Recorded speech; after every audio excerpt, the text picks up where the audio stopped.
നമസ്കാരം ചങ്ങായിമാരെ, എല്ലാവർക്കും സുഖമാണെന്ന് വിശ്വസിക്കുന്നു. ഇന്ന് എനിക്ക് നിങ്ങളോട് പറയാനുള്ള കഥ ഹാച്ചറ്റ് എന്ന് പറയുന്ന 2006 പുറത്തിറങ്ങിയ ഒരു ചിത്രത്തെ പറ്റിയാണ്. അപ്പോൾ സിനിമ ഒരു സ്ലാഷർ സിനിമയാണ്. അപ്പോൾ നന്നായിട്ട് വെട്ടും കുത്തുമൊക്കെയുള്ള സിനിമയാണ്. അതുകൊണ്ട് തന്നെ കഠിന ഹൃദയർ മാത്രം കാണുക. അപ്പോൾ അങ്ങനെ ഒരു സിനിമയാണ് ഏതായാലും ഹാച്ചറ്റ് എന്ന് പറയുന്നത്. ഈ ചിത്രം വിജയിച്ചത് കൊണ്ട് തന്നെ അതിൻ്റെ പിന്നീട് ഹാച്ചറ്റ് 1ഉം 2ഉം ഒക്കെ ഉണ്ടായിട്ടുണ്ട്, ഹാച്ചറ്റ് 4ഉം ഉണ്ടായിട്ടുണ്ട് എന്നാണ് എനിക്കറിയാൻ സാധിച്ചത്. അപ്പോൾ ഈ സിനിമകളുടെയൊക്കെ വീഡിയോ ഞാൻ ചെയ്യുന്നതായിരിക്കും. ഈ വീഡിയോയോടുള്ള നിങ്ങളുടെ റെസ്പോൺസ് എങ്ങനെയാണെന്ന് അറിഞ്ഞതിന് ശേഷം മാത്രം വെറുതെ പറഞ്ഞാണ് ഞാൻ എന്തായാലും ചെയ്യും. അപ്പോൾ നിങ്ങൾ നന്നായിട്ട് എന്നെ സപ്പോർട്ട് ചെയ്യുന്നുണ്ട്, അതെനിക്ക് വളരെയധികം സന്തോഷമുണ്ട്. അപ്പോൾ കൂടുതൽ പറഞ്ഞ് മോഷിപ്പിക്കാതെ നേരെ വീഡിയോയിലേക്ക് പോകാം.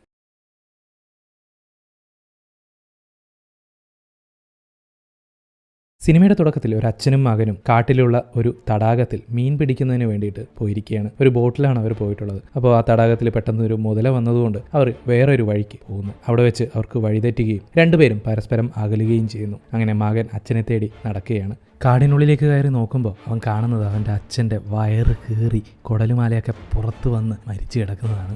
ആകെ ഞെട്ടിത്തരിച്ചുപോയി അത് തന്നെ നോക്കി നിൽക്കുന്ന അവനെയും വികൃതമായ രൂപമുള്ള ഒരു നികൃഷ്ടനായ മനുഷ്യൻ വന്ന് കൊല്ലുന്നു. അടുത്ത സീനിൽ നമ്മുടെ ഹീറോയെയും അവൻ്റെ കൂട്ടുകാരെയും കാണിക്കുന്നു. അവരുള്ള സിറ്റിയിൽ ഒരു അഡൽട്ട് ഫംഗ്ഷൻ നടന്നുകൊണ്ടിരിക്കുകയാണ്. ഫ്രണ്ട്സൊക്കെ നന്നായിട്ട് അത് എൻജോയ് ചെയ്യുന്നുണ്ട്. പക്ഷേ നമ്മുടെ ഹീറോയ്ക്ക് അതത്ര പിടിക്കുന്നില്ല. കാരണം അവൻ്റെ ആഗ്രഹം കുറച്ച് അഡ്വഞ്ചറസ് ആയിട്ടുള്ള കുറച്ച് കാര്യങ്ങൾ ചെയ്യണം എന്നുള്ളതാണ്. അതാണ് ലൈഫിൽ ത്രില്ലടിപ്പിക്കുന്നതെന്നാണ് അവൻ പറയുന്നത്.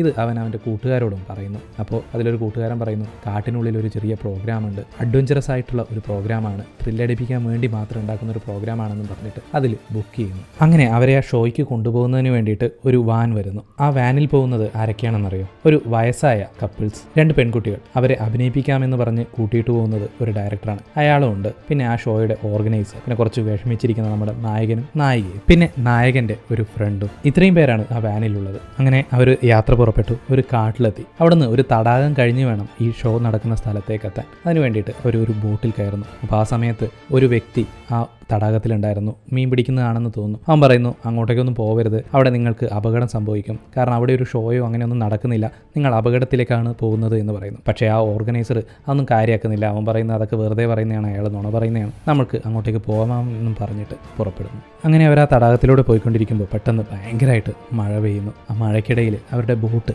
ആക്സിഡൻറ്റിൽപ്പെട്ട് ഒരു മരത്തിലിടിക്കുന്നു. എന്നാലും അവർ യാത്ര കുറച്ച് മുന്നോട്ടേക്ക് തുടരുന്നു. പക്ഷേ ആ ബോട്ട് മുങ്ങും എന്ന അവസ്ഥ വന്നപ്പോൾ അവർ ആ സ്ഥലത്ത് ഇറങ്ങിയിട്ട് യാത്ര തുടരാമെന്ന് പറയുന്നു. അവർ ഇറങ്ങിയിരിക്കുന്ന ഈ സ്ഥലത്താണ് നമ്മൾ ആദ്യം കണ്ട ആ വികൃത രൂപമുള്ള ജീവി ഉള്ളത്. അങ്ങനെ അവർ ആ ബോട്ടിൽ നിന്ന് ഇറങ്ങാൻ നോക്കുമ്പോൾ ഒരു മുതല അവരെ അറ്റാക്ക് ചെയ്യുന്നു. അങ്ങനെ ആ വൃദ്ധനായ മനുഷ്യനുണ്ടായിരുന്നല്ലോ, അയാൾക്ക് മുതലയുടെ കടിയേൽക്കുന്നു. പെട്ടെന്ന് നായിക തൻ്റെ കയ്യിലുണ്ടായിരുന്ന തോക്ക് ഉപയോഗിച്ച് ആ മുതലയെ വെടിവെച്ച് അയാളെ രക്ഷിക്കുന്നു. അങ്ങനെ എല്ലാവരും ആ ബോട്ടിൽ നിന്ന് പുറത്തിറങ്ങി മുന്നോട്ട് വരുന്നു. അപ്പോൾ എല്ലാവരും ചോദിക്കും, ഇത് നീ എന്തിനാ ഈ ഗെയിമിന് വരുമ്പോൾ അല്ലെങ്കിൽ ഇങ്ങനെ ഒരു സ്ഥലത്തേക്ക് വരുമ്പോൾ നീ തോക്കൊക്കെ കൊണ്ടുവരുന്നത്, ഇങ്ങനെയുള്ള സാധനങ്ങളൊക്കെ ഉപയോഗിക്കാൻ പറ്റുമോ എന്നുള്ള രീതിയിൽ ചോദിക്കും. അപ്പോൾ അവൾ പറയും, എൻ്റെ അച്ഛനും ചേട്ടനും ഇവിടെ മീൻ പിടിക്കാൻ വേണ്ടി വന്നതാണ്, പക്ഷേ അവർ ഇതുവരെ വീട്ടിലേക്ക് തിരിച്ചു വന്നിട്ടില്ല. ഞാൻ ചെറുപ്പകാലത്ത് ഒരു കഥ കേട്ടിട്ടുണ്ടായിരുന്നു, ഇവിടെ ഈ കാട്ടിൽ ജീവിക്കുന്ന ഒരു മനുഷ്യന് വളരെ വികൃതരൂപിയായ ഒരു മകൻ പിറന്നിരുന്നു. അപ്പോൾ അവനെ അയാൾ പുറത്തേക്കൊന്നും കൊണ്ടുപോയിരുന്നില്ല, ആൾക്കാരോടൊന്നും കാണിച്ചിരുന്നില്ല. പക്ഷേ അവനെ എപ്പോഴും ആൾക്കാർ കണ്ട അപ്പോൾ കളിയാക്കി തുടങ്ങുമായിരുന്നു.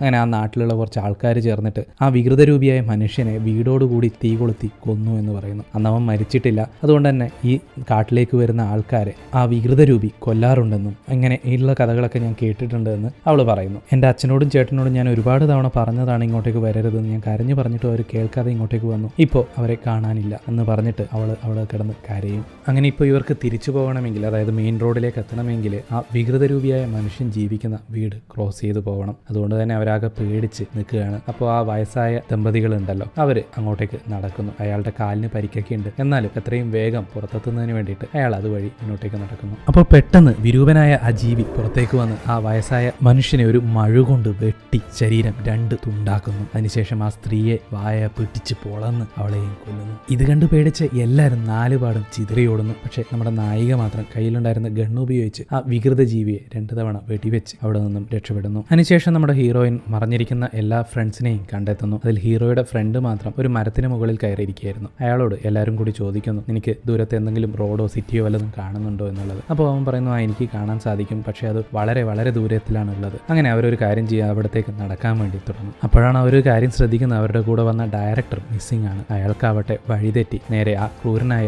മനുഷ്യന്റെ മുന്നിൽ തന്നെ എത്തുന്നു. അവൻ അയാളുടെ തല പിളർന്ന് അയാളെ കൊല്ലുന്നു.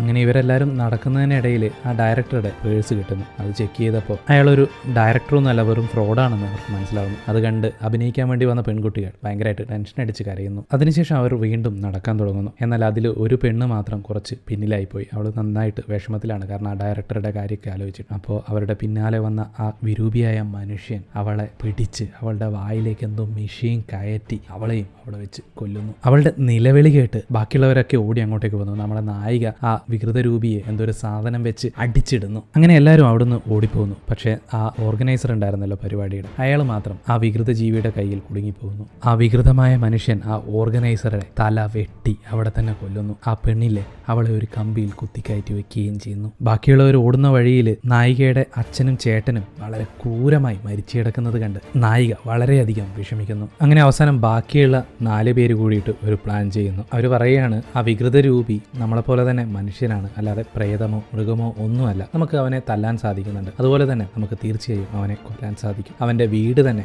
അവനുള്ള ഒരു കെണിയായിട്ട് നമ്മൾ മാറ്റണം. അങ്ങനെ മാത്രമേ നമുക്ക് ഇവിടെ നിന്ന് രക്ഷപ്പെടാൻ പറ്റൂ എന്നുള്ള ഒരു പ്ലാൻ അവരുണ്ടാക്കുന്നു. അങ്ങനെ അതിലൊരു പെണ്ണ് മാത്രം വീടിന് പിറകിലും 2 പേര് വീടിന് മുന്നിലും, നായകൻ മാത്രം വീടിനുള്ളിലേക്കും കയറുന്നു. അവൻ അവിടെ പെട്രോളോ മണ്ണെണ്ണയോ അങ്ങനെ എന്തെങ്കിലും ഉണ്ടോ എന്ന് സെർച്ച് ചെയ്യുകയാണ്, അവനെ കത്തിച്ച് കൊല്ലാൻ വേണ്ടിയിട്ട്. അങ്ങനെ അവസാനം എങ്ങനെയൊക്കെയോ കൂടിയിട്ട് ഒരു ചെറിയ ക്യാൻ കിട്ടുന്നു. അങ്ങനെ അവന് വേണ്ടിയിട്ടുള്ള ട്രാപ്പ് അവരുണ്ടാക്കിക്കൊണ്ടിരിക്കുന്നതിൻ്റെ ഇടയിൽ പെട്ടെന്ന് ഭയങ്കരമായിട്ടൊരു ശബ്ദം അവിടെ കേൾക്കുന്നു. എന്താണെന്ന് അവരാകെ പേടിച്ചുപോയി. അങ്ങനെ അവർ നോക്കുമ്പോഴുണ്ട് ആ പിറകിൽ ഒറ്റയ്ക്ക് നിന്ന പെണ്ണില് അവളുടെ കയ്യും തലയും ഒക്കെ വെട്ടി വേറെ ആക്കിയിട്ട് അത് ആ നമ്മുടെ നായകൻ നേരെ വലിച്ചെറിയുകയാണ് ആ വിചിത്ര ജീവി. ഇത് കണ്ട് അവരെല്ലാവരും ഭയന്ന് വിറക്കാൻ തുടങ്ങി. ആ സമയം ആ ക്രൂരനായ മനുഷ്യൻ നമ്മുടെ നായകനെ തന്നെ കൊല്ലാൻ ശ്രമിക്കുകയാണ്. ആ സമയത്ത് നമ്മുടെ നായിക ഒരു വലിയ റോഡ് എടുത്തിട്ട് അവൻ്റെ തലയിലേക്ക് അടിച്ചിട്ട് അവിടെ നിന്ന് രക്ഷപ്പെടാൻ ശ്രമിക്കുന്നു. അപ്പോൾ നമ്മുടെ ഹീറോ കയ്യിലുണ്ടായിരുന്ന മണ്ണെണ്ണ ആ മനുഷ്യൻ്റെ ദേഹത്തേക്കൊഴിച്ച് തീ കൊളുത്തുന്നു. ആ മനുഷ്യൻ അവിടെ കിടന്ന് കത്തുന്നു.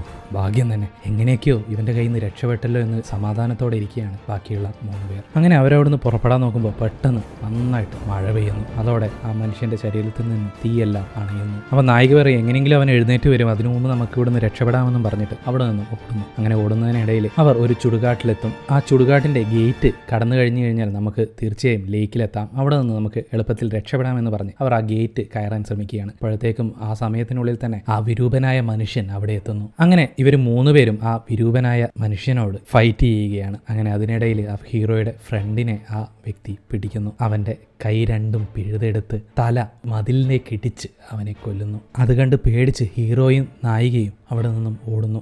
എങ്ങനെയൊക്കെ കൂടി അവർ ആ ലേക്കിനടുത്തേക്ക് എത്തുന്നു. പക്ഷെ അപ്പോഴേക്കും ആ ഭീകരനായ മനുഷ്യൻ ഒരു കമ്പി എയിം ചെയ്ത് നമ്മുടെ നായകന്റെ കാലിലേക്ക് കുത്തിയിറക്കുന്നു. ഇപ്പോൾ നമ്മുടെ ഹീറോയ്ക്ക് ഒരടി പോലും മുന്നോട്ടേക്ക് നടക്കാൻ സാധിക്കില്ല. ആ ഭീകരനായ മനുഷ്യൻ അവരുടെ അടുത്തേക്ക് വന്നുകൊണ്ടിരിക്കുകയാണ്. അവസാനം നമ്മുടെ ഹീറോയും ഹീറോയിനും ആ കമ്പി വളച്ച് ആ ഓടി വരുന്ന ഭീകരനായ മനുഷ്യന്റെ കഴുത്തിലേക്ക് തറയ്ക്കുന്ന രീതിയിൽ സെറ്റ് ചെയ്ത് വെക്കുന്നു. എങ്ങനെയൊക്കെ കൂടി അവൻ ഓടി വന്ന് അതിൽ തന്നെ തറച്ച് നിൽക്കുന്നതായിട്ട് കാണിക്കുന്നു. അങ്ങനെ അയാളെ കൊന്നു എന്ന സന്തോഷത്തിൽ അവർ 2 പേരും മെല്ലെ നടന്ന് ആ ലേക്കിനടുത്തേക്ക് പോകുന്നു. അവിടെ ഒരു ബോട്ട് ഉണ്ടായിരുന്നു. അവർ മെല്ലെ അതിലേക്ക് കയറി മുന്നിലേക്ക് തുഴഞ്ഞു പോവുകയാണ്. എങ്ങനെയൊക്കെയോ കൂടി അവനിൽ നിന്ന് രക്ഷപ്പെട്ടു എന്നുള്ളൊരു സന്തോഷം അവരുടെ മുഖത്ത് കാണാം. ഇപ്പോൾ ഇവർ പോയിക്കൊണ്ടിരിക്കുന്ന ഈ ബോട്ടിലാണ് നായികയുടെ അച്ഛനും ചേട്ടനും വന്നത്. ഹീറോയിനാവട്ടെ അവരെ പറ്റി ഓർത്ത് കരഞ്ഞുകൊണ്ടിരിക്കുകയാണ്. അപ്പോൾ നായകൻ പറയും, നമ്മളെങ്കിലും രക്ഷപ്പെട്ടല്ലോ, നീ അവരെ പറ്റി ഓർത്ത് വിഷമിക്കാതിരിക്കുക എന്ന് പറഞ്ഞിട്ട് സമാധാനപ്പെടുത്താൻ ശ്രമിക്കുന്നു. പെട്ടെന്ന് നായികയെ ആരോ പിടിച്ച് വെള്ളത്തിലേക്ക് വലിച്ചിഴച്ചിടുന്നു. അത് വേറെ ആരുമല്ല, ആ ഭീകരനായ മനുഷ്യൻ തന്നെയാണ്. അങ്ങനെ അവൾ വെള്ളത്തിനടിയിൽ നിന്ന് എങ്ങനെയൊക്കെയോ കൂടി മുകളിലേക്ക് ഉയരാൻ ശ്രമിക്കുന്നു. ആ സമയത്ത് നമ്മുടെ നായകന്റെ കൈ താഴേക്ക് വരും. അങ്ങനെ അതിൽ പിടിച്ചിട്ട് അവൾ വെളിയിലേക്ക് കയറുന്നു. അവൾ മുകളിലെത്തി നോക്കുമ്പോൾ നായകൻ മരിച്ചു കിടക്കുന്നു. നായകന്റെ കൈ വലിച്ചൂരി ആ കൈയാണ് ആ ഭീകരനായ മനുഷ്യൻ താഴേക്ക് കാണിച്ചു കൊടുത്തത്. അത് പിടിച്ചാണ് നായിക മുകളിലേക്ക് വന്നത്. അങ്ങനെ ആ ക്രൂരനായ മനുഷ്യൻ നായികയെയും കൊല്ലുന്നു. അങ്ങനെയാണ് സിനിമ അവസാനിക്കുന്നത്. അപ്പോൾ ഈ കഥ നിങ്ങൾക്ക് ഇഷ്ടപ്പെട്ടു എന്ന് കരുതുന്നു. ഇതുപോലുള്ള സിനിമ കഥകളുമായിട്ട് ഞാൻ വീണ്ടും വരാം.